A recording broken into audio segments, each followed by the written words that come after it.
Ooh, that smells good! It smells like Rubber. This one looks and feels like it's not gonna taste good. It's like peanut butter in your mouth. That's me and a few hungry coworkers tasting 13 different veggie burgers. nope. It tastes like broccoli. Today, you can find veggie burgers pretty much everywhere, and some brands are even trying to give real beef a run for its money.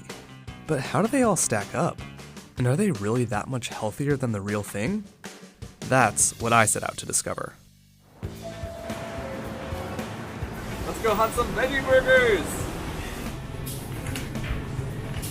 So many options.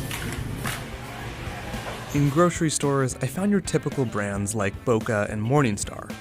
And at fast food chains, I picked up the Impossible Burger and the Beyond Burger.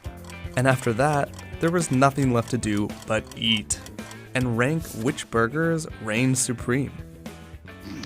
This is like refried beans. Spoiler, that brand wasn't a favorite. This is beans on like the second week. Oh God. In the end, 6 volunteers, including me, tasted all 13 veggie burgers, plus 1 real beef burger, which I tossed in for good measure. We scored each burger on its overall look, smell, taste, and texture, and on how it compared to a real beef burger. That's like wet sand. It just fell apart. You don't need teeth to eat this. Overall, the veggie burgers, well, they weren't very popular. But one did stand out, the Impossible Burger from Burger King. With a patty made from plants, no beef. Get it while it lasts. That's a burger. That's really good. Moly! This is the best one In terms by of far. taste, I thought we were gonna be sad this whole time. Yeah. It got a near perfect score in the first category. It even beat out the beef burger, and it was just shy of the beef burger in the second one. Which makes sense because, beef should win in a category about how meat-like something is. The only other veggie burger that came close in either category was Gardein. But as you can see, it was still several points away from Impossible. And there was something else I noticed. Many of the low-scoring burgers were knocked for smelling and tasting artificial. No, I taste chemicals. This tastes like plastic, like up in the back of your palate, and I can't get past that. It smells like Clorox. And that got me thinking, are these burgers actually good for you? After all, eating healthy is one of the main reasons why people avoid red meat. So I asked a registered dietitian. Today we're gonna talk about veggie burgers, so I thought it was appropriate that we would get one of the new Impossible Burgers from Burger King. I don't regularly eat Burger King, or at least I don't want anyone to know that I After I was scolded for making a dietitian eat fast food, we got into it. From a health point of view, what should you consider? If it's gonna be the source of protein, you definitely wanna look at the protein content. She said to shoot for 15 to 30 grams of protein per veggie burger. So how did our burgers measure up? Let's take a look. As you can see, a lot of them had plenty of protein, like Dr. Prager's. 28 grams. That's way more than even the beef burger.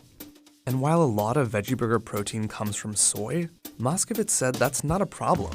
Now the consensus is pretty much that not only is soy not bad for you, but it actually can fight off cancer. It can be really good for your heart. And as a vegetarian and definitely as a vegan, it's a really good source of complete protein. You should also be mindful of sodium.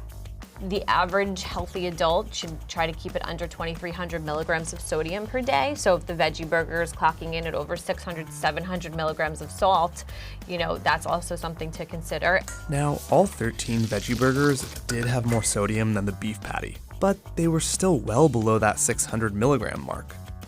And another nutrient to look out for is saturated fat, especially if you have a history of high cholesterol or any sort of heart disease. If you can find one that has like less than 2 or 3 grams of saturated fat, that would be great. Here's where the Impossible and Beyond Burger stood out. Unlike most of the other veggie burgers, they had a similar amount of saturated fat as beef. And that's at least partly why they taste so much like the real thing. But there's one type of fat that really sets veggie burgers apart from real beef, and that's trans fat.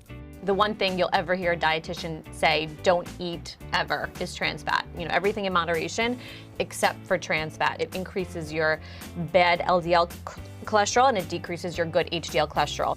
So there's actually good reason to believe that veggie burgers are healthier than meat, especially considering that red meat has been linked to some forms of cancer. But that doesn't mean veggie burgers are healthy in general. Case in point, remember that chemical taste? I taste chemicals. It might have something to do with the dozens of ingredients added to these burgers to make them taste like a beef patty. If it has a ton of ingredients, you know, that's probably an issue. And if a lot of those things a 5-year-old can't pronounce, then that's even more of an issue. I mean, I can't even pronounce these. And how you prepare that burger also matters. Are you putting cheese on it? Are you putting a ton of ketchup and mayonnaise? Are you having it on a white bun? You know, that's also something you want to consider. In other words, fast food is fast food. It is interesting because like I look at this burger and I'm like, I am healthier than the person next to me eating this with meat. Yes, it might be healthier, but if you're eating this every day and the guy next to you is eating that beef burger once a month, who's really healthier? Now, of course, there are reasons other than personal health to choose veggie burgers. They have a smaller environmental footprint than beef, for example, and no cows were killed to make them. And if you are concerned about your health, just look for burgers with a short list of ingredients. Or better yet, make them yourself. I eat almost everything. That's just terrible.